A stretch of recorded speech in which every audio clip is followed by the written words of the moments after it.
2023년도 1학기 기말고사 생명과학원 운전고 내신 분석 리포트입니다. 난이도에서도 보시면 아시겠지만 이번 운전고의 기말고사는 생각보다 굉장히 좀 어려웠던 걸로 보입니다.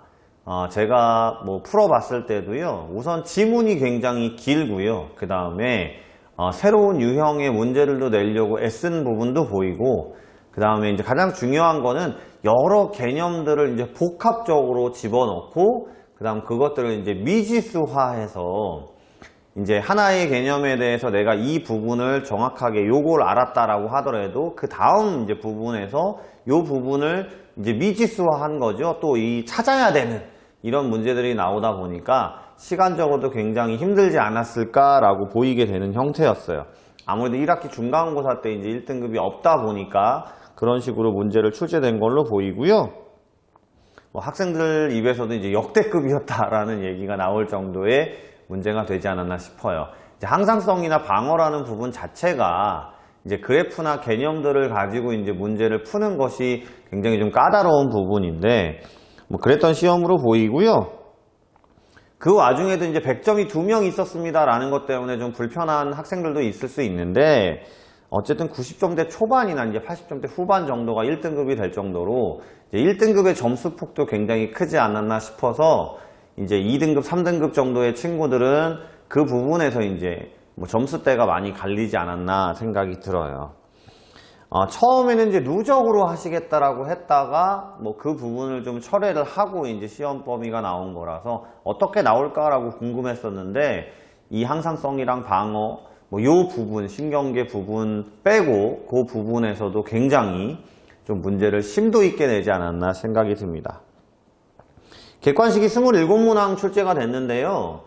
페이지 수가 9페이지, 10페이지에 낼 정도로 이제 한 페이지의 문제가 이제 2문제 정도일 정도로 문제 지문이 굉장히 길었어요. 학생들이 그 지문들을 읽고 그 안에 있는 내용들을 파악하는 것도 쉽지 않았을까, 어렵지 않았을까죠. 그래서 시간의 압박이 굉장히 있었을 걸로 보이는 시험이었습니다.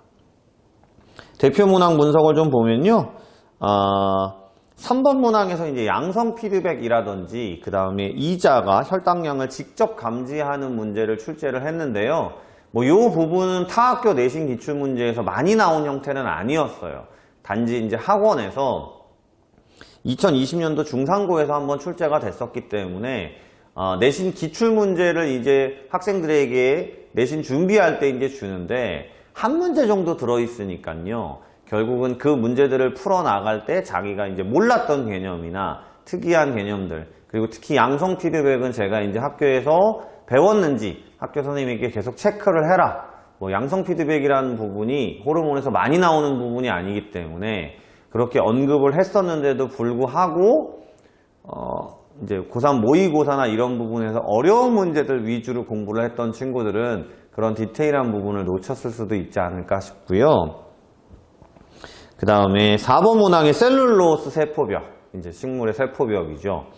그 다음에 5번 문항의 자가 면역이나 또는 7번 문항의 이제 수면병이나 말라리아 병원체 이름, 트리파노좀 이런 것들은 굉장히 지엽적인 부분이 되지 않을까 싶은데, 결국에는 교과서의 프린트에 있는, 교과서나 프린트에 부교재 같은 거에 있는 굉장히 디테일한 부분까지도 이제 공부가 되어 있어야지만 문제가 좀 수월하게 읽히지 않았나 생각이 들고요. 13번 문항부터는 문항의 길이가 굉장히 길어집니다. 전 문항이 다 길다는 건 아니에요. 그러다 보니까 이제 앞부분에는 그래도 공부를 좀 하면서 이거 풀어나갔던 친구들은 뒤로 갈수록 길어지다 보니까 이제 멘탈 관리가 쉽지 않았을 걸로 보여요. 그리고 기초 대사율이라는 개념은 솔직히 말하면 학원에서나 학교에서 이 기초 대사율이라는 개념을 들어본 일이 거의 없을 텐데, 그런 문제가 출제된 걸로 봐서도요, 본인 학교 수업 시간에 이런 언급이나 이런 것들이 나왔을 때 이런 것들을 정확하게 캐치를 해서 시험 준비하는 기간 동안에 그런 부분들이 잘 준비가 되어 있어야 되지 않을까 싶은 문제들이었고요. 아까 말씀드렸듯이 24번부터 27번 이제 뒷부분에 있는 문항들은 미지수를 많이 넣었어요. 그러다 보니까 한 문항에서 심할 경우는 같은 내용인데 미지수를 3가지나 집어넣으면서 여기서 내가 그 미지수에 있는 내용을 찾고 그걸 또 찾고 또 찾아야 되는 이런 형태의 문제들이 출제가 됐습니다. 뭐 다음 시험을 준비하는 친구들은 이제 이런 문항들을 뭐 학원에서 따로 모아서 이제 정리를 하겠지만 아마도 이제 처음 하는 친구들은 이 문제를 이해하는 것도 어렵고 그거를 접목시키는 것도 어렵지 않았을까 생각이 들어요. 뭐 수특이나 기출문제에 비슷한 문제가 이제 출제되었느냐 뭐 이런 것보다는요.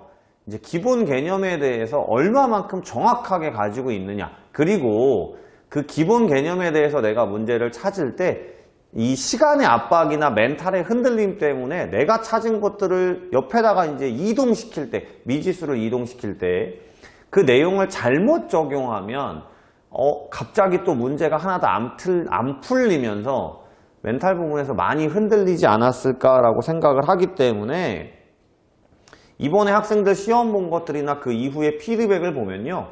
결국은 문제를 많이 풀어서 나 많이 풀었어 라고 자신감을 갖는 것보다는 본인이 평상시에 문제를 풀면서 내가 어떤 부분에서 좀 미스가 나는 부분이 있느냐 그 다음에 시험 보기 한 2주 전쯤에는 내가 그동안 풀었던 것들 중에서 몰랐던 것들이나 자주 틀리는 것들이나 특이한 개념들이나 이런 것들을 다시 보면서 정리를 했던 친구들이 점수가 높았던 걸로 보이기 때문에 뭐 앞으로도 이 강의를 보고 있는 이 내신 분석 리포트를 보고 있는 친구들은 남은 시험을 준비하는 친구들은 또 이렇게 이제 준비를 해야 되는 거고요. 한번 했으니까 그 다음에 다음 해에 준비하기 위해서 이 리포트를 보고 있는 친구들은 전년도에 나왔던 문제들을 정확하게 분석을 해야 되는 것이 중요한 시험이지 않았나 생각이 듭니다.